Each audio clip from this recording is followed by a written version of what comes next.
What's up, Unstoppable Squad? Today we have another wrestling podcast for you guys. I'm Unstoppable Denominator. I'm Pistol Pete. And today we have a very, very interesting long topics for you guys. And you guys don't want to miss this, guys. Nope. We're going to start with Crown Jewel, and then we're going to work our way down with a bunch of various reports from WWE, and we got the Hardys match on NXT versus TNA, and various news stuff, so returns and cuts and all that fun stuff for you. Very long topics this week. I guess we'll just start with Crown Jewel. And what did you think of it, Unstoppable? To be honest with you, haven't watched a WWE pay-per-view since SummerSlam. My first time watching it on ESPN. It was worth my $30. Yeah, I feel the same way. If this is pure speculation on my part, and take this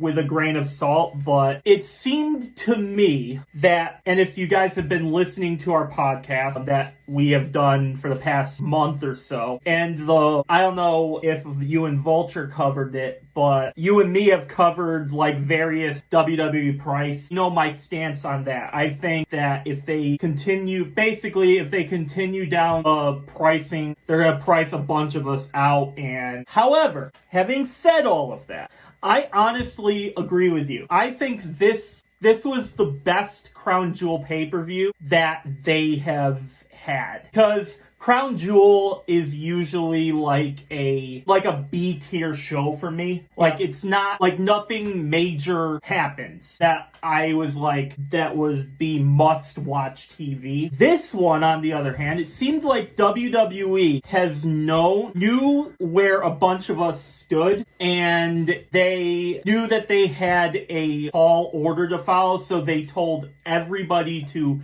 give it their all. What we got was very enjoyable show from top to bottom. Yes. Some of the matches were kind of eh.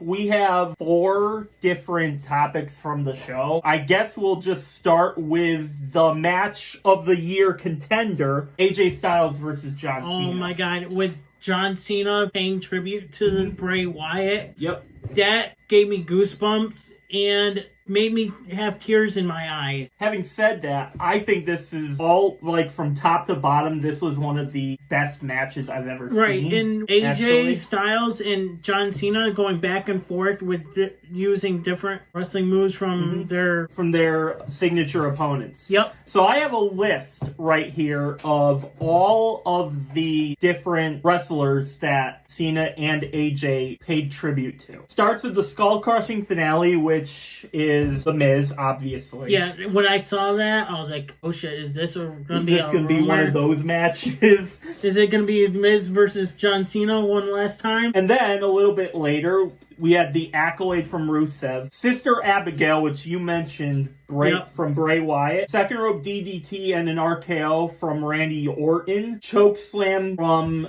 Kane and The Undertaker / Big Show / basically anyone that has done a choke slam. Tombstone pile driver, Kane and The Undertaker. Attempted 619 failed. Right. From Rey Mysterio. Because everyone wanted to Rey Mysterio. Everyone wanted a 619, so he was trying to do it. Yeah, but Cena is too big for the rope, so it failed. No, you never know. He could have done it, but AJ Styles stopped him. And we had a pedigree attempt, and obviously that's Triple H's signature. Yep.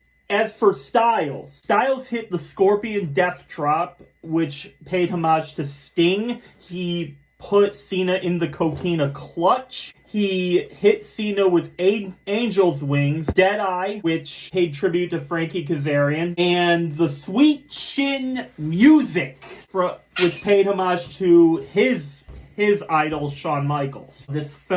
For me, it felt like a greatest hits. Yeah, it was. For wrestling. You have a bunch of the greatest wrestlers that they've faced and of all time in here, and you had a bunch of iconic moves that it made me go, oh my god, he did that thing. Oh my god, this guy did this thing. He did that thing. There was reports from fans in the comments saying, why are they hitting so many different finishers? kicking out. They're paying tribute to their opponents. Yeah. You have to keep in mind, both of these wrestlers, they're legends of their generation. Yep. They're two of the greatest to have ever done it, objectively speaking. When this is the final match versus each other, I think they should have done something like this. Right. To pay homage to obviously themselves and their greatest hits opponents. And not just that, these guys were in the business for the longest time. AJ is a Grand Slam champion in TNA, New Japan, and WWE. Yes. Should mention that AJ Styles has completely confirmed that he is retiring in 2026, next year. Michael Cole echoed that after this match got over with. He said 2026 will mark AJ's final year in professional wrestling. Are they going to do this again with AJ? My guess is that they would. My guess is, get a bunch of AJ's But will it be opponents. a part-time thing for AJ, or is it going to be the full-time?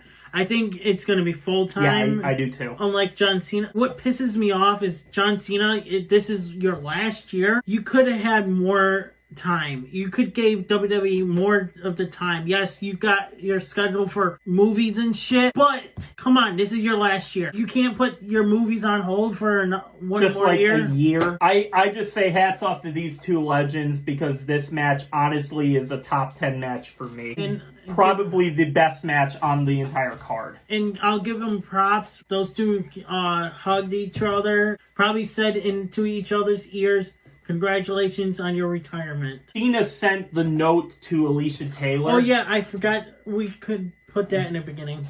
Maybe. Yeah, but it doesn't matter. Yeah. I'll say, because we can just sum it up briefly here. It seems to me like AJ was not expecting that. No, she said the Bullet Club. Yeah, the undisputed leader of the Bullet Club. He was like, oh shit. When I don't think he was expecting that. When I heard Bullet Club, I was like, holy shit, WWE allowing this? You're actually allowing this to be mentioned? Bro, what the I think WWE backstage was like, why did you put that? It's like, hey, this is their last years, and And if this was going to be the final match ever against each other, Cena should have done that for AJ. You know what? I'm surprised Cena didn't grab the mic and say it himself. But yeah, I think he was not expecting that, and props to Cena for doing that for him. Moving on, Roman versus Bronson Reed, and it was a street fight. Bronson Reed actually got the pin in this match. He's the second one to pin Roman Reigns. He becomes the second one to pin Roman Reigns one-on-one, but was it really a one-on-one situation? Right, that's what I said to you. Was this really one-on-one? So we're supposed to forget all about Braun Breaker and the Usos. Right. But that's not really what we're here to discuss. The finish of this match. How Bronson Reed got the match. Jey Uso inadvertently speared Roman Reigns through a table. And on accident. On accident. I mentioned this to you in a group chat, but I'll mention it again here. Where does this lead Roman Reigns and the Usos? Is this going to lead to a full-on Usos heel turn on Roman? Is it going to be just Jay turning heel on Roman? Is it going to be Roman Reigns turning once again on them?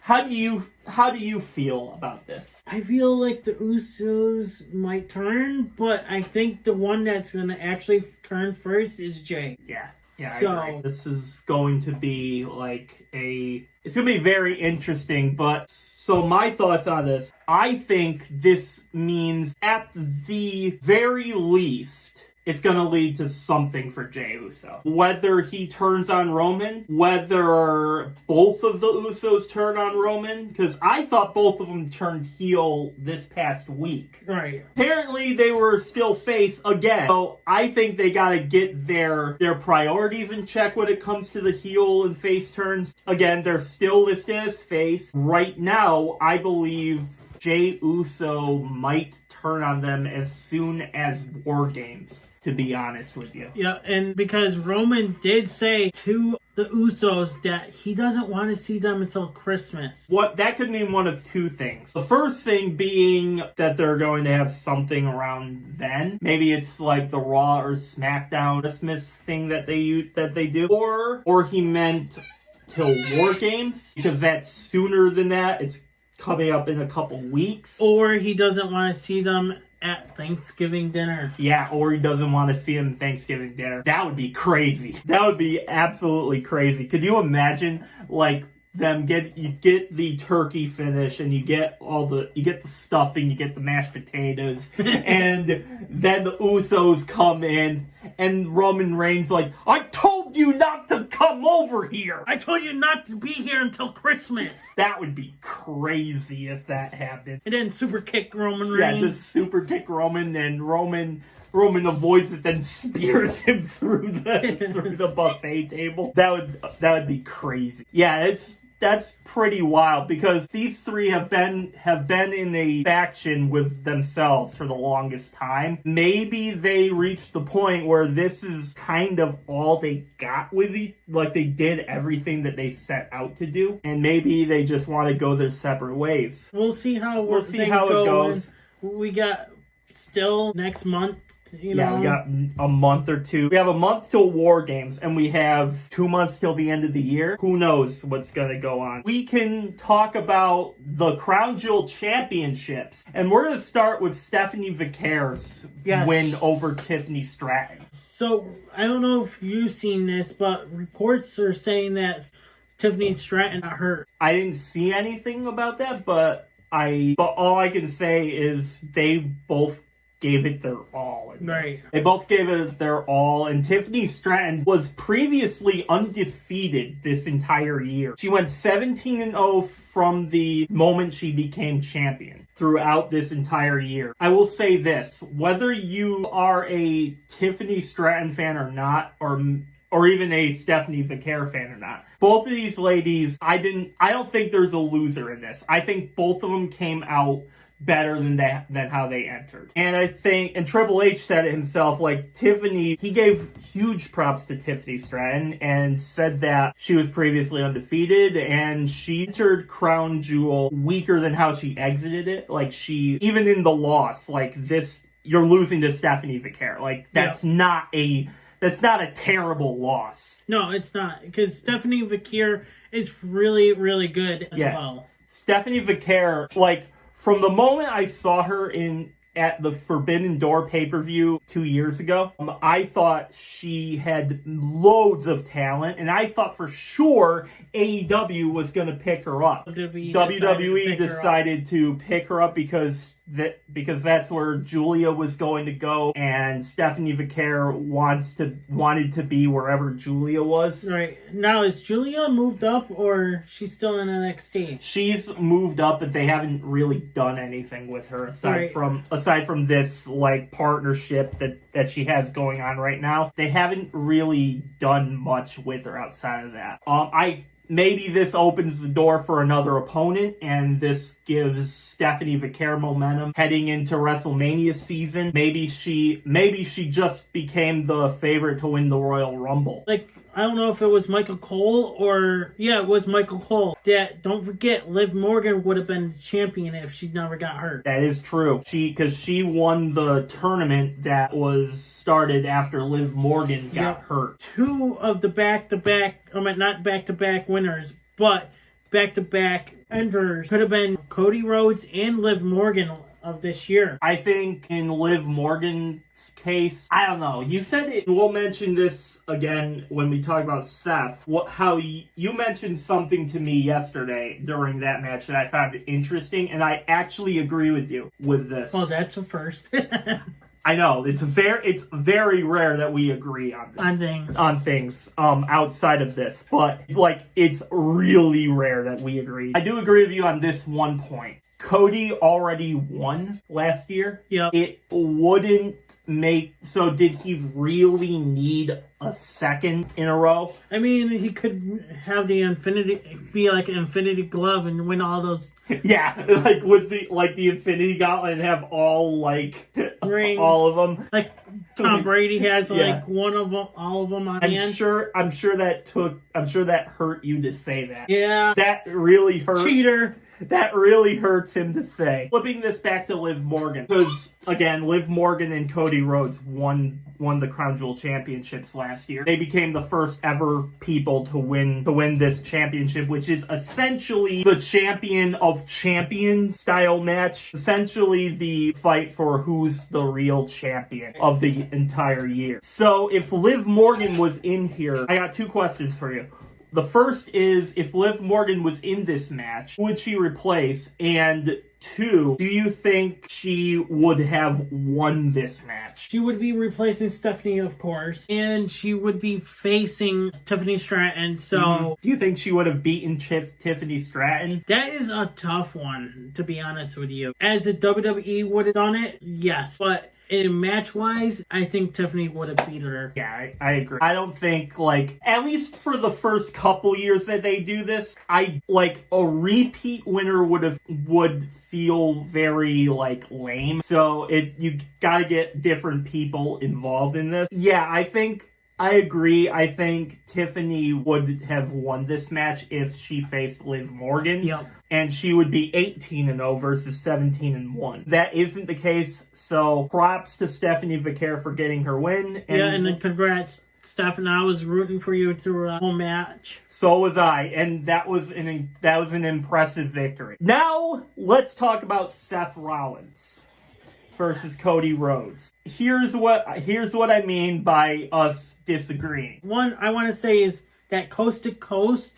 Oh my god. Headbutt. Oh my god. I didn't think he was gonna make it. Bro, when I saw that, do you know the amount of athletic ability you have to do just to land a move like that? Jeez, and I know this guy has hops, but damn. That was a great display of athleticism. I didn't even think he was gonna make it. I know, right? I actually thought he missed, like, the first time I saw it. Like, damn, holy crap. But don't get me wrong, Cody Rhodes did a incredible move off the top rope as well. Oh my god, yes, he did. Yeah, the avalanche crossroads that he did, that was insane. Both of these wrestlers honestly are like top 5 in the world right now for me. I know you don't really like Cody Rhodes, but yes, even though I met Cody Rhodes in person, he's been getting boring as fuck lately. And a lot of you guys fans would probably agree with me on this. His championship runs, the first one's been boring. The second one, he hasn't defended that title much anyway. Yeah, I agree. First one, I don't necessarily agree with you on the first reign. I'll give you this. None of the WWE title holders haven't competed that much with the belts either. Now, with Vince said 30 days, or you're with Triple H with the belt and stuff now in charge. It seems like they can hold on to however long they want to now. Completely wild how he's doing things. I get that he wants to get try to find someone to build these superstars up. Come on, you gotta defend the belts. Hold them for... You gotta at least be able to defend your title in order for you to keep the belt, in my opinion. I don't know how much of you guys paid too much attention to this, but Cody Rhodes was cast in the Street Fighter movie. He kind of looks like his character. He looks a lot like the character he's playing. And this is where I'm going to throw this to you. I feel like they made a mistake by putting it back on Cody for that reason. Yes, I'm sorry. I agree with that. I fucking agree with that one. Because not only did you have Cena lose, I thought he lost the belt too early. To lose it to Cody when Cody has other priorities to do, that makes zero sense to me. Yep. That made zero sense to me. I agree. I think that's why Cody's second reign has been lackluster. But again, I think the wrong person was in this match. I think it should have been Seth versus Cena. But again, I'm glad Styles and Cena had their match with each other. Seth Rollins, this is where I'm going back to Seth Rollins here. As a bunch of you guys know, I consider myself a Seth Rollins fan. However, only as a heel. I find when Seth is a face, I find it like come across as forced because I believe he's a natural heel. I think his character is better when he's the villain and stuff. But that's just me personally, and I feel the opposite way with Cody. I feel like he's a better face than he is a bad guy. Whenever he is a bad guy, it goes against him as a wrestler. Now that Seth is a heel and he's aligned with Paul Heyman, he's aligned with Braun Breaker and Bronson Reed, I feel like Seth Rollins has had one of the best years of his career, and congratulations for him to becoming Crown Jewel champion. I think he's earned it because this match could have gone either way, and I believe repeat winners when it's in the first couple years of the Crown Jewel championship, that would have felt really lame to me. So I believe they got the right person that won for variety's sake. And you guys should have seen my reaction when Seth Rollins punched Cody Rhodes in the face with his watch. Oh my god, I was like, hit him with it, hit him with it, hit him with it. And when he did it, I was like, yes! And then when he went up to hit the curb stomp off the top rope or middle rope and stuff, come on, curb stomp him, curb stomp him. Yes! Come on, cover him. When he did, I was like, 1, 2, yeah! I was screaming and everything. My cat ran out of the room. He was in his box and everything. I was like, well, sorry, cat. But I was so happy. I was like, yeah! The male person came down the hill and I'm screaming and cheering, let's go. And I was like, let's go! So congratulations, Seth Rollins. Big fan of your work, and you've earned this one. And to be honest with you, I was rooting for Seth Rollins the whole way because I hate Cody Rhodes. I wanted Seth Rollins to win so bad, even though yes, I hate Seth Rollins too. You hate Cody Rhodes more than you hate Seth Rollins. Yes. Okay, that's interesting. And the only reason why I was rooting for Seth because I didn't want to see Cody Rhodes winning again. Yeah, again, repeat winners would have felt very lame. That would have felt lame. Even as a Cody fan, like that would have felt really lame for me. Alright, so overall, I think Crown Jewel was a solid 9 out of 10. Me, 10 out of 10. Yeah.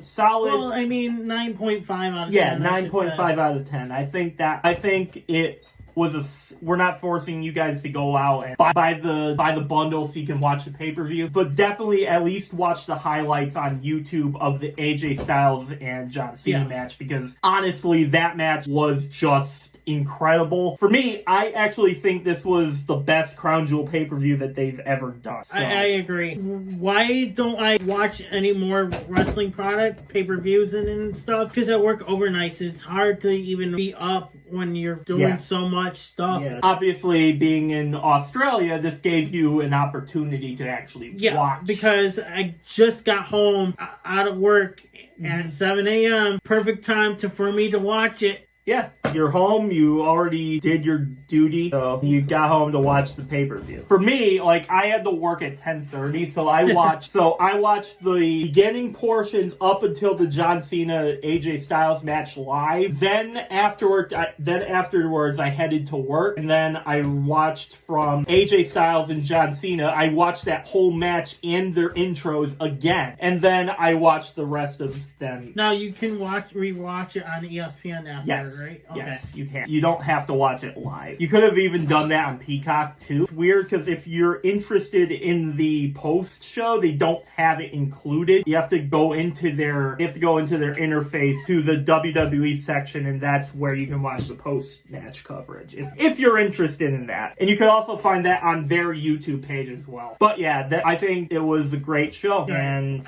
yeah, so go check it out if you want to. If not, then watch it on YouTube. Yep. All right. moving on. So the rest of this show is going to be the news section of this program. So News/rumors. We got one big rumor right here. So do you want to take over on this? Since you don't like this, but rumors are confirming that Gunther is now John Cena's last opponent. Yeah, so they're going to, I guess, do a tournament or something to determine who's going to be the final match, and rumors are saying Gunther is actually the one who is going to be Cena's last opponent. Yes, and a lot of people are going to be pissed when it happens. Bro, what are your thoughts? I think this has been rumored for ever since we've been starting to do this wrestling podcast and stuff. What the hell? Just make it happen already.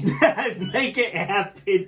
Just make people pissed off. You guys haven't been listening to our podcast. It's been rumored since we've been starting to do this fucking podcast. Obviously, rumors, you take it with a grain of salt where it's due until it's actually confirmed. So we're going to file this under rumor. However, when it actually does happen, we will confirm it here on this podcast. So my thoughts here. I think all of you know where I stand on this. Anyone who's watched the podcast long enough has known my stance where it comes to this specific topic here. I think overall WWE has handled John Cena's retirement tour okay. I think he's had a solid year. It's not how certain decisions that have happened I disagree with. So I put a poll up on our wrestling podcast post here on this channel. And I said, what's up, Unstoppable Squad? Who would you like to see John Cena's last opponent? Gunther, Edge, Cody Rhodes, or someone else? Let's see. Let's just click because I'm on my original. 60% of you said Gunther. 60%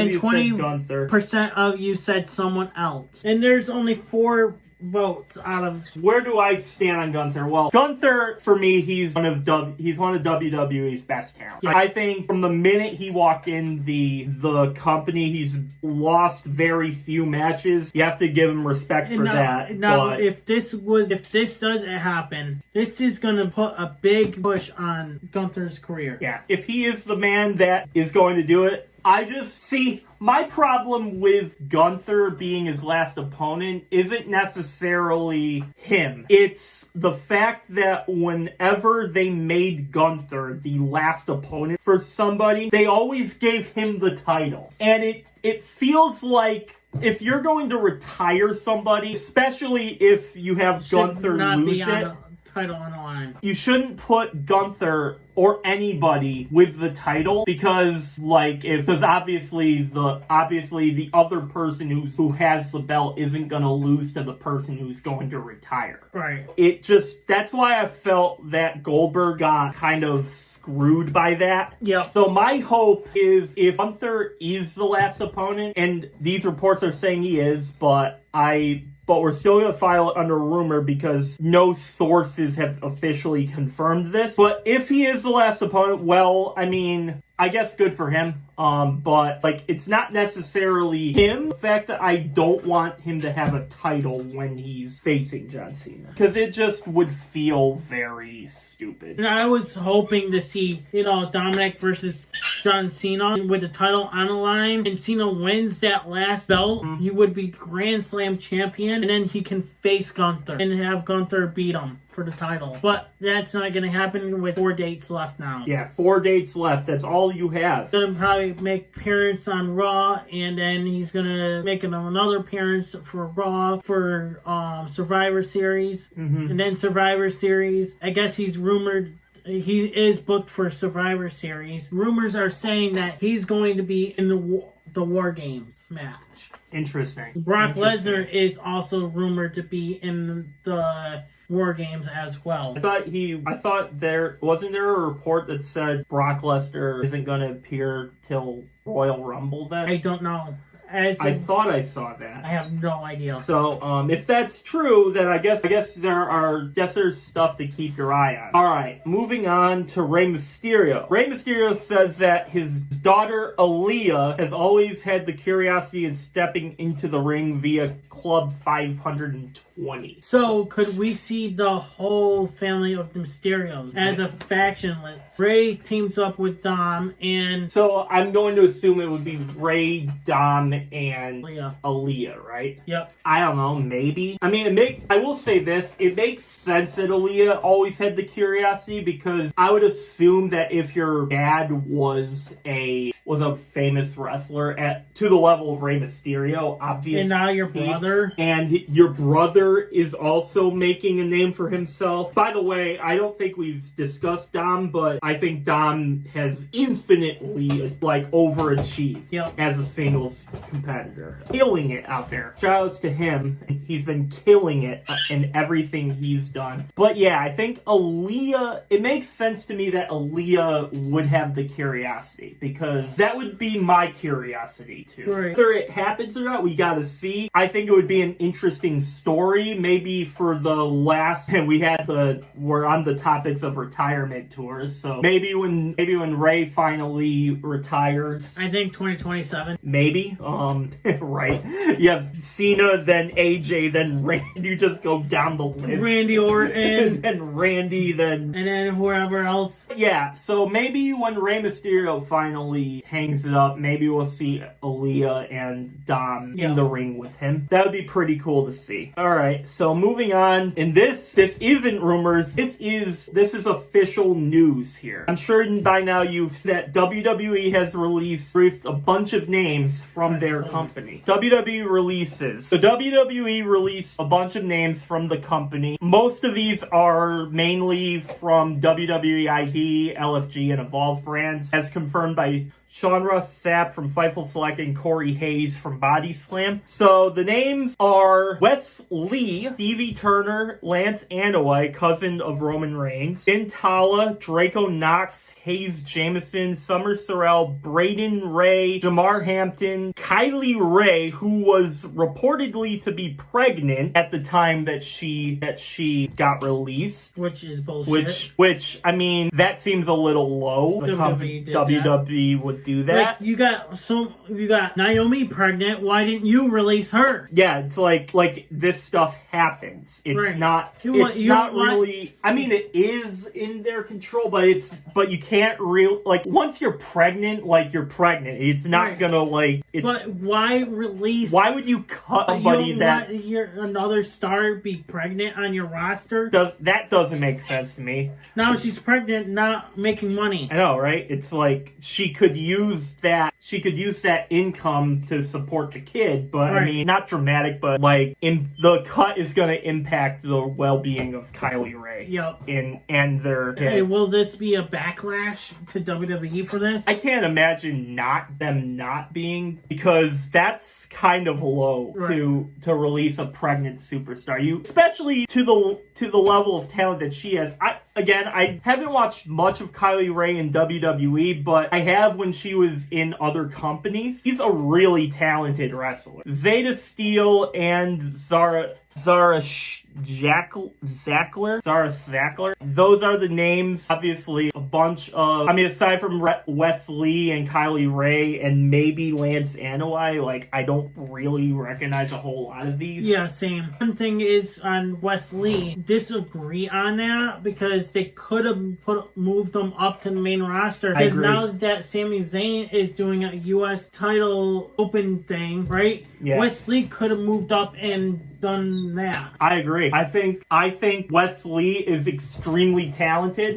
Even when he was a heel, I think he made an impact to the storylines of the NXT and TNA. He's a very, very talented wrestler. Right. Now, do you see Wes Lee going back to TNA? Oh yeah. To regroup. Oh yeah. With Rascals. I totally see that. I think, and if it's not in TNA, I don't know, Zach Wentz and and the other there's one other. I forgot his name. I forgot his name, but there's another one. I don't know what the Rascals contract situation is in TNA, but I did see Zachary's did say on social media saying you're always welcome home. Which, I mean, it's kind of funny that he said that because, like, kayfabe reasons, Wesley and Zachary Wentz don't like each other. Right. So it's kind of funny that the person that got stabbed in the back by Wesley, like, you're always welcome home, just to stab me in the back again, like it. If he comes back to TNA, do you think he's gonna stab him back? They get there. I don't know. Regroup. I think or rekindle their friendship. That would be funny, right? Yeah, for me, I think Wesley should reform the Rascals. Obviously, like, they're one of the best tag teams of the past 10 years, and I definitely see Wesley going back to TNA. Speaking of tag teams, and we got the Hardy Boys. Let's talk about the Hardys for a minute, Unstoppable, because they made history in WWE and TNA. Of course, we covered on the show last week that NXT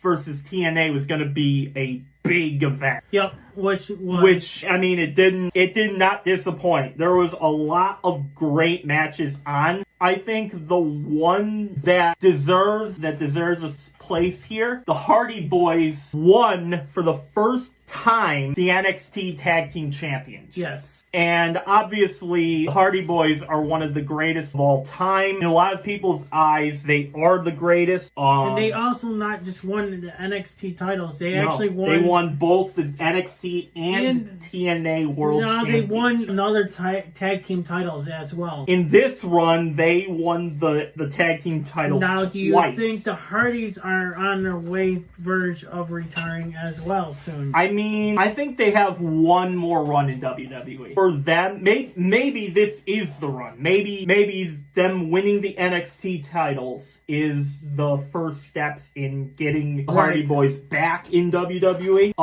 But I think they have one more run. Maybe they win maybe they win the World Tag Team Championships again. For them to win the NXT titles, that is massive for the tag team division in NXT. There are a lot of good tag teams that they will face. They beat the Dark State here, which slowly became one of the best factions in WWE over the past year or so. But yeah, I think props to Jeff and Matt for them winning the titles again. What do you think? I think I'm glad that they won it. This is like history that TNA and NXT are working together and that they're... World Tag Team Championships? No. When you know how they win all the gold after winning, I got the damn name. I don't know. But congrats to Hardys and stuff. I have brain fire. I can't think of it now. He had an idea, but it just fizzled out of his head. It just... Maybe your mask is holding the... Yeah, I know. Should I take it off? Yeah, pretty much fans are like, yes, take it off. Take it off. You'll need the mask on. Show your face. I definitely agree. The Hardys, this is huge for the NXT. Grand Slam. There we go. Grand Slam. There we go. Unstoppable. Shit. Bleep that out, like when in editing. Bleep. Moving on to Xavier Woods, he signed a new multi-year deal with WWE. It was noted that both sides finalized the agreement at the very last minute near the end of September, and Fightful reported. So, what do you think? Well, congrats on Xavier Woods. So, on re-signing with him, I think he deserves it. He and Kofi Kingston have done a lot for them, and they're just getting back in the relevancy of the tag divisions. So you obviously don't want to let either of them go, and I think it's a good thing that they agreed. Yep. Now, do you think the New Day gets another run at the titles, or maybe like singles titles for Woods? I don't know. We'll have to see and find out what will happen now. The first thing is, I don't know if the New Day get a tag team opportunity. They obviously have won the tag team titles a bunch of times. Right. And Kofi Kingston specifically has 30 billion titles. He has like 30 billion titles to his name. So the one member that really hasn't done anything is Xavier Woods. And maybe Xavier Woods wins like the Intercontinental Championship or something. Got Asuka and Kairi Sane. Asuka is now mentally and physically controlling Kairi Sane as her mentor. Kairi will come out of this story as a huge babyface when she finally turns on Asuka. I can see it because look at what happened at Crown Jewel. Kairi Sane actually saved Asuka, but yet got the pinfall for it. Yeah. So you think this will be a backlash Monday Night Raw? Maybe.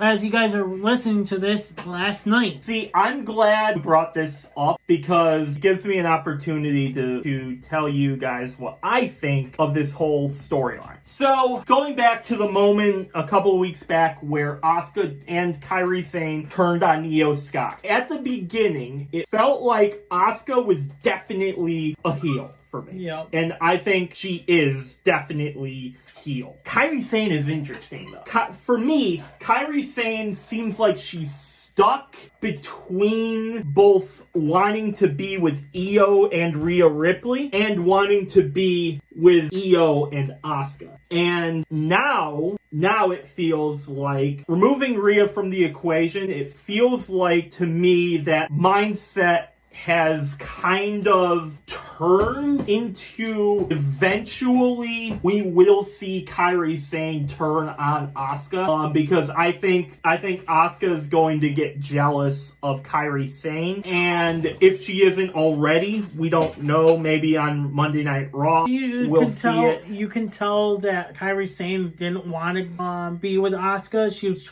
She's got to listen to her. It's like, well, I don't want to listen to you, forcing me to listen to you. Right. It feels like Kairi Sane is stuck, and I think if I had to bet, I wouldn't put money on this, but I'd feel that Kairi would be the one to turn on Asuka. Right. And I think her and Io's rage is only focused on Asuka. It doesn't really seem like Io she obviously is in the story that kayfabe reason she is pissed at both of them, but it feels more mad at Asuka because Asuka and Io Sky go back like a decade in the business. Yeah. So, and I think this has weight. I think Kairi will become a huge babyface. Whether her and Io get back together, that is up for debate. Yeah. I think personally it would take some time for Io to sort everything out in her head, but I think we could see Kairi turning on Asuka sooner rather than later. Yeah, definitely. News story. Santos Escobar re-signed with WWE after his contract expired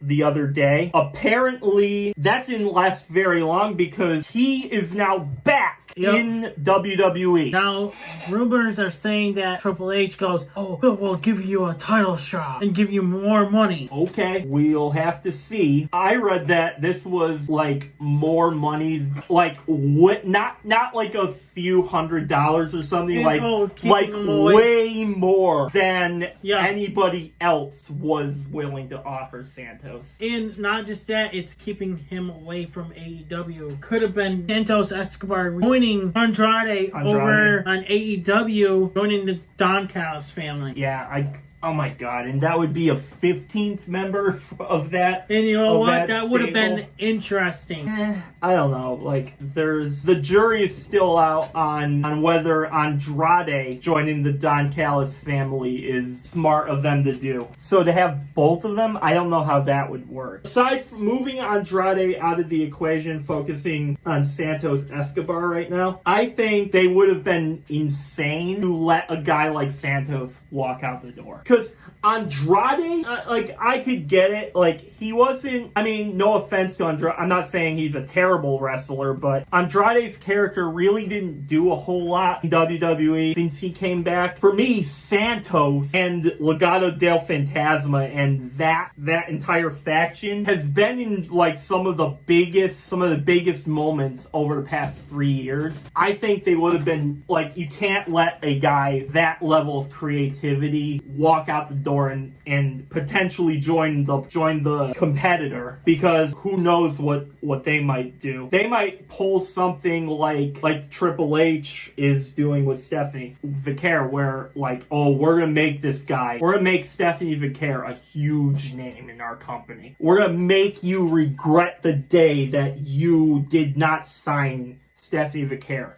I can see a world where if he did go to AEW, that Tony Khan would do something very similar with Santos. Maybe he does I would like to see him get a championship reign right now, because I think the guy deserves it. He's been incredible ever since he came in. I think this guy has been one of the best they've had, and yeah, we got to see where it goes, but definitely they made the right move bringing him back. I agree with that. What do you guys have to say about Santos Escobar and every other one of our topics that we had? Bunch of other, like, there's a lot of news, like, throwing everywhere, but what do you guys think about Santos? Let us know in the comments. Let us know in the comments. Moving on to Matt Riddle. He says he'll gladly accept a WWE Hall of Fame induction. I'm laughing at that. I'm sorry, Matt Riddle, you're not going to get a Hall of Fame. Wow. So you say no to No, because he Riddle. hasn't done shit for the company. What about RK Bro? That doesn't mean shit. He was an NXT champion. Doesn't mean shit. Doesn't mean anything. Your US title doesn't mean shit. Okay. So I feel that Matt Riddle's an underrated name in WWE. However, he's a laughing stock. Yeah. Like, enough with that. I think Matt Riddle is underrated, but even I have to say, okay, realistic. I think he's underrated, but I also have to be a realist. He hasn't done enough for a Hall of Fame induction. In order to get a Hall of Fame induction, you have to first, have a good enough run. And Matt Riddle has been involved in a bunch of feuds, but the only real way I can see this happening would be if Matt Riddle comes. Well, first you have to come back, and I don't think that's happening. Nope. At least not in the foreseeable future. That's why you're not going to get a Hall of Fame. And I think he'd have to have at least 2 world championship reigns, at least. I don't know. Maybe it happens, maybe it doesn't. But for me, I don't see this happening. I don't see this happening. That's why he's a laughing stock. He's not a laughing stock, but he's definitely not deserving of a Hall of Fame induction. Maybe he'd induct somebody. Maybe if can you imagine if Randy Orton gets inducted into the Hall of Fame? Yes, Matt Riddle do it. No, I think he's gonna have. If his dad is still alive, he would probably have his dad induct him. I'm just saying, introducing the latest Hall of Fame member, Randy. It would just be a huge show about. It would be a huge reference to RK Bro. I'm trying, guys. I'm trying right here, but I don't really see this happening at all. Okay. What do you guys think? Do you guys think Matt Riddle is worthy of a Hall of Fame induction or not? Let us know in the comments. Us? Nope. Yeah, no. All right. Big E has opened up about his mental health issues and struggles with suicidal thoughts. Big E has battled depression since the age of 9. He says, quote, "I have struggled with suicidal thoughts even at the height of the New Day when we were taking off. So many times I didn't know why I was there. I didn't see the light at the end of the tunnel." Via What's Your Story, Stephanie McMahon. I definitely feel this. I am someone who has struggled with mental health pretty much my entire life. I definitely sympathize with him on this. but I have since gotten back on track of things that I prioritize in my life versus things that I shouldn't really care about too much. Not saying Big E hasn't. When he was in the New Day were at the height of their careers when for me, the New Day was at the prime when they had Big E. Big E brought the energy and for me, brought the intriguing factor into that faction. Since it really hasn't felt like the New Day for me. In this same interview, he did say that his in-ring career is behind him, which sucks. All right, I'll be listening to that podcast once I finish up listening to another podcast. Yeah, I really haven't followed much of it either, but this is just something I know. In this same interview with Stephanie, he did say that his in-ring career is behind him, but I do definitely sympathize with Big E on this as someone who has struggled with mental health myself. Yeah, I kind of have mental health issues myself, but not as bad as everyone has claimed. But mental health is no joke. No, if there is, get help if you need it. Talk to somebody. There's a good quote that has been floating around social media. Maybe some of you guys have mentioned it. The quote is, "I would rather listen to your story than attend your funeral." Which you have said that to me a lot. Yes. I would rather hear your story than attend your funeral. Just, if you need help, ask for it. Even if things don't feel right in the moment, if you need help, somebody will be there. And that's why I open up to you guys in our group chat, too. Mm-hmm. I definitely sympathize with Big E on this, even though I never really had suicidal thoughts, but I've lost friends to suicide. If you need help, get help. Let us know in the comments how this affects any of you guys. And let us know. Sure. We would like to listen to you guys' stories. I can even mention this in our actual podcast with me and Immortal Spades. Last topic. This relates to SmackDown, I believe. The MFTs and Tama Tonga returns. And they are now feuding with the Wyatt Six. Yes, this is going to be huge and very interesting now that Tama Tonga is now back and he is fucking jacked. Yeah, I saw that photo. I didn't even recognize him at first. Right. Before he was not that he was a skinny dude. He certainly had some bulk on him, but damn, it looks like he's been hitting the gym and gained some weight and gained some muscle. Well, he looked like he gained some weight on him. Yeah, but yeah, he looked jacked. And also, can we mention how that with the face paint? Oh my god, that was badass. They're going back to the old days. I haven't really seen much from Tama Tonga aside from a few things when he was in New Japan and stuff, but the dude definitely is a hard worker. From everything I know about the guy, he is a hard worker. Now we know where he has been for that whole year. I know, he was gone a year, right? Almost a year. Almost. Because remember, War Games is almost a year. So. Yeah, and he got hurt during that match. Yep. I think I mentioned in our last podcast about Tama Tonga. Mm-hmm. We haven't seen him. Oh yeah, that's right. You just mentioned this last week. Yeah, that's right. I do remember that. And now, we go. I guess we spoke it into the universe. Yeah, Tama Tonga definitely. Well, he's gonna add so much to the MFT and Solo's group. Now, how do you feel about Solo in his group right now? Me personally, well, I gotta keep in mind that I'm gonna try and be as objective as I can with this because obviously Solo and they're all heels, so yeah. you're supposed to hate them. That's the whole idea. I judge / critique how good of a heel you are if you get me to either hate you or find you intimidating enough. Because that's kind of the whole point of the heel character. It's kind of like your favorite comic book. Say, if you're a Batman fan, how good is the Joker. Like, the Joker is obviously Batman's main enemy. It's kind of like that with professional wrestling. I feel like Solo and MFT are great at making me hate them. Right. The thing is, I don't know if I should root for them or hate them. When Solo turned on Roman, that was a moment I kind of wasn't expecting it, and it was kind of, I don't want to say it wasn't like it came out of left field, but